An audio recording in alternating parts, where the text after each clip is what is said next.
So I found out a couple of weeks ago about these golden flat matte acrylics being released, and I was really excited because one of my least favorite qualities about acrylic paint is that it's often shiny and plasticky, obviously, because it is mostly made of plastic. So this is like, I paint mostly with goldens, and there's a wide range of surface finish, opacity, and it's really dependent on the pigments that you're using to make each paint. This is the chromium oxide green, which I recently purchased, and you can see that it already has quite a matte finish, but it also appears to be a bit chalkier and like less saturated. It's almost like a tint of a green. I do have, so I got today of these flat matte acrylics, I got the Naphthol Red Light and the Permanent Green. I got the Naphthol Red because this was my primary red that I was using in my palette before, and as you can see, I've gotten about halfway through the tube. And I was pretty happy with this red. I felt like I got a lot of good mixes from it, and it's a pretty balanced red. Anyway, so I got the matte equivalent to it, and you can see based on these swatches that Golden puts on the outside of their containers that there is quite a difference in the surface finish. I would say also, just based on the swatches on the outside of the tubes, that this one is also a bit chalkier looking, not quite as luminous as this Red Light standard acrylic paint. So yeah, we're gonna do a swatch and compare those two. And with the Permanent Green here, I don't have a standard acrylic equivalent of it. These are the only two greens that I already owned. So just for comparison's sake, so we have something to compare this to, I will compare it to these two greens.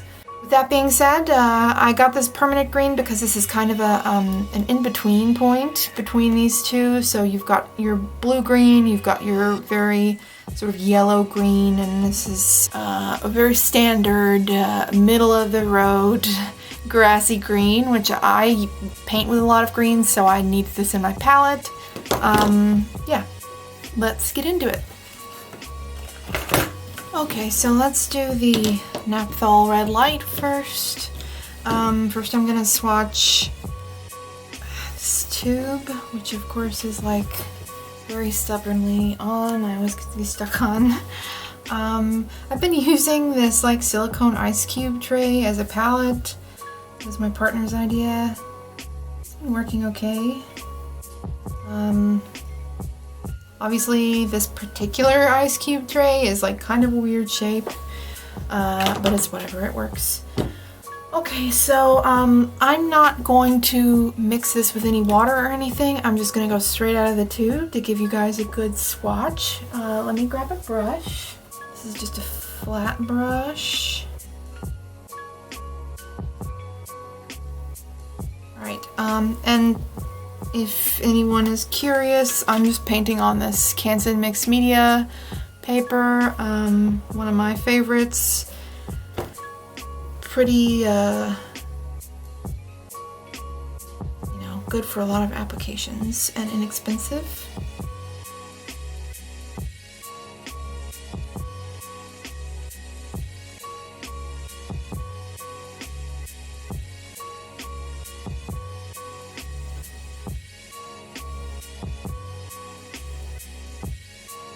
So that's straight out of the tube.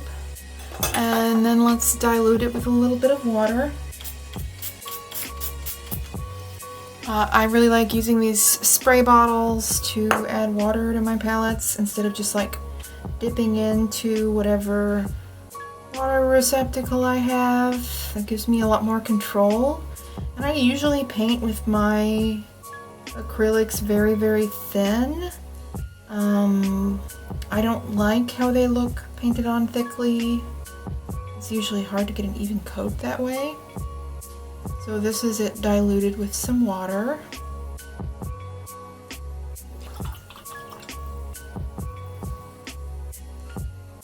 This is the Naphthol Red Light in the flat matte acrylic. So we're gonna do a swatch of that. Same as I did with the standard acrylic. I'm going to first paint it straight out of the tube and then with some water. Alright, so I'm just gonna take that paint off of this cover here. Don't need a whole lot. Saturate my brush here.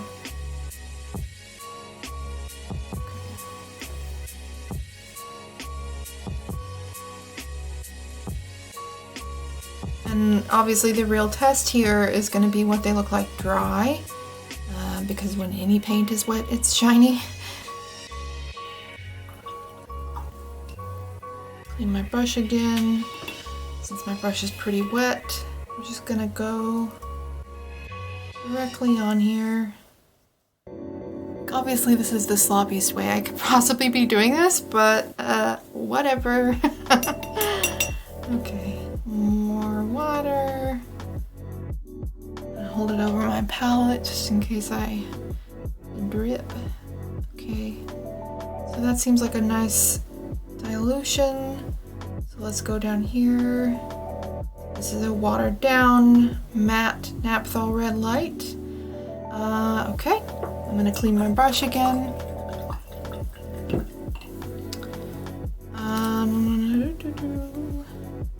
I feel bad wasting this much paint. Oh, I'm gonna try and scrape it into the container. It's like a very chaotic thing to do. Okay. Wipe that up. Can you tell that I'm a messy painter? I mean, okay, let's do the green next. Like I said, I don't have permanent green in a standard acrylic tube, so I'm just going to compare my other two greens with this one. This is the phthalo green. Okay, this is the chromium oxide green. Put that in the next guy here. We're going to go in with a dry brush first. Let's do the phthalo green. Okay, so this is the undiluted phthalo green.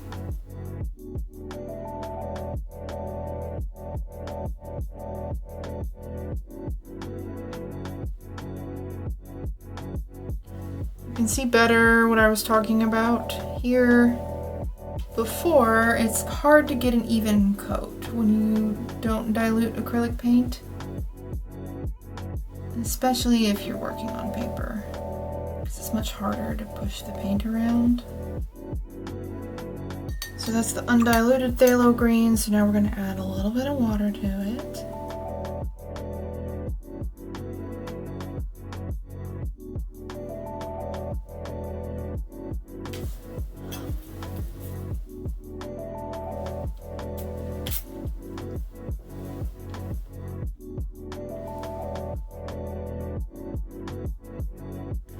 It looks pretty good. A little bit of water added to the phthalo green.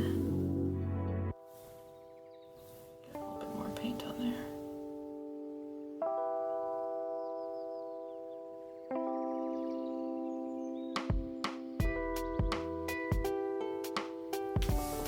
You can already tell this is a very blue green.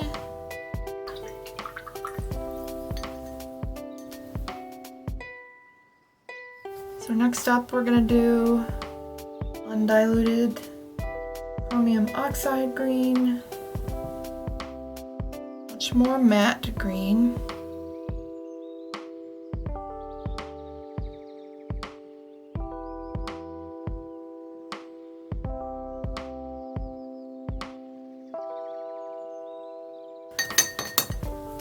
Now we're going to add some water to that green.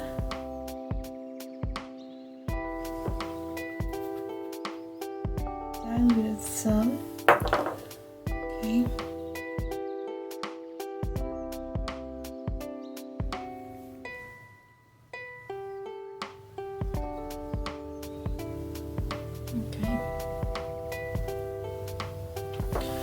Here's the diluted chromium oxide green. Now for the fun part, opening up this bad boy, the permanent green and the flat matte acrylics. And like I said before, not the same color as these two, but just a good comparison. It's good to have a side-by-side so you can get a sense of how matte it is compared to other paints. Okay, so we're gonna go straight in, undiluted. So this is the permanent green. Ooh, yes. Now that is a good green.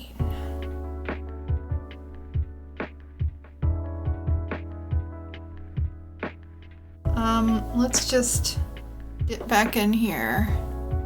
Dilute it some with my wet brush, and then we'll do a watered down swatch.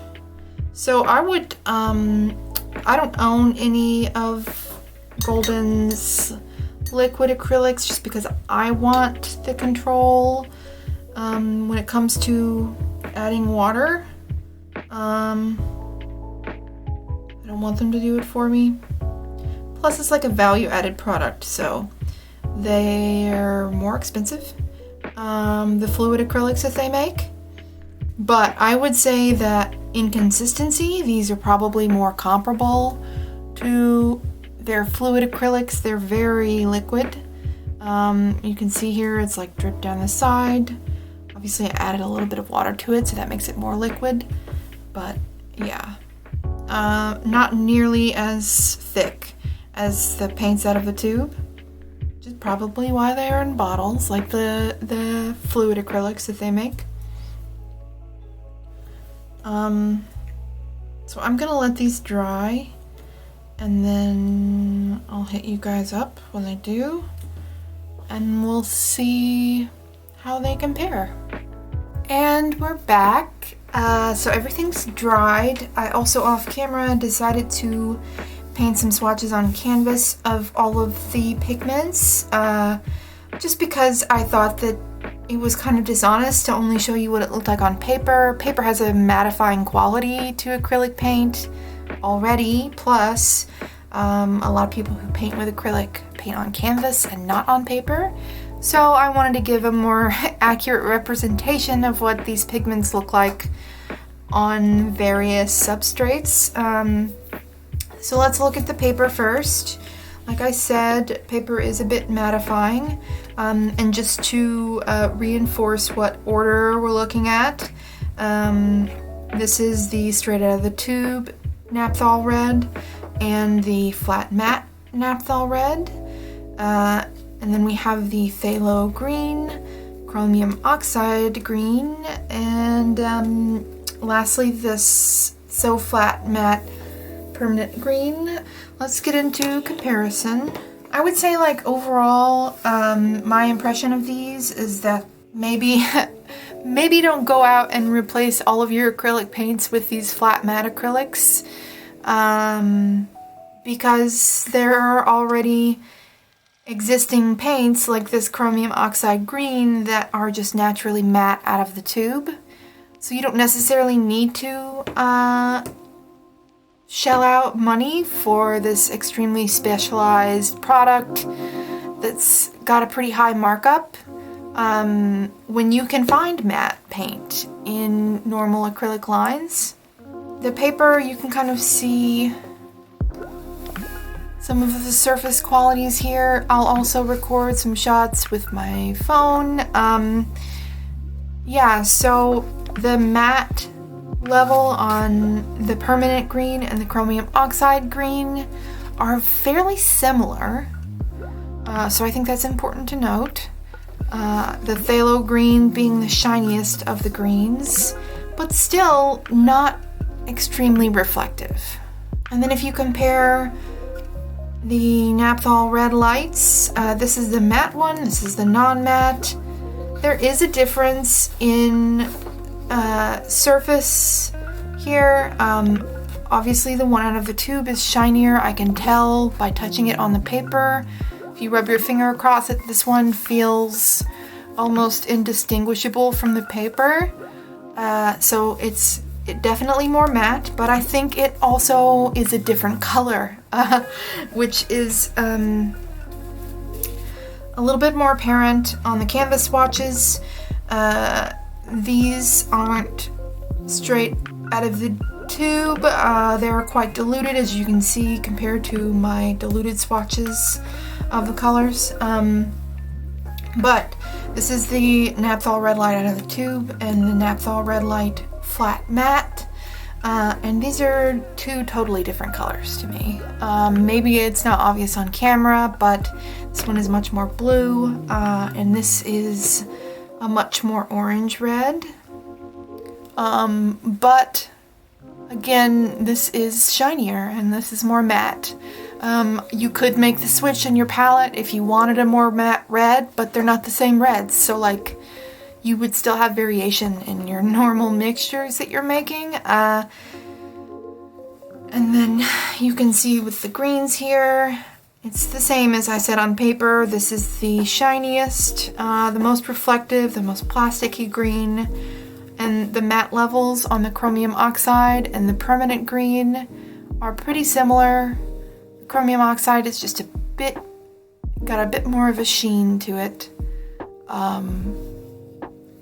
So, in summary, would I throw away all of your shiny acrylic paints to get these? No. If you're looking for more matte acrylic paints to integrate into your palette, it's going to be cheaper to look for matte replacements that are just straight up tubes, because as I mentioned before, products like this, the flat matte, and also the fluid acrylics that Golden makes are value added, right? Like they're processing the paints an extra amount and charging you according to that.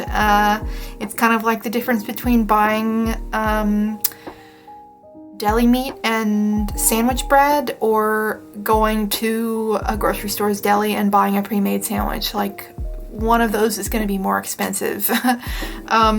So I checked Dick Blick's prices. They were a little bit cheaper than what Michaels was selling them for, but I bring it up to say that it might seem like the flat matte is cheaper than the heavy body tubes, but actually you're getting less pigment for your money because they've already pre-diluted it with water. It's been thinned out.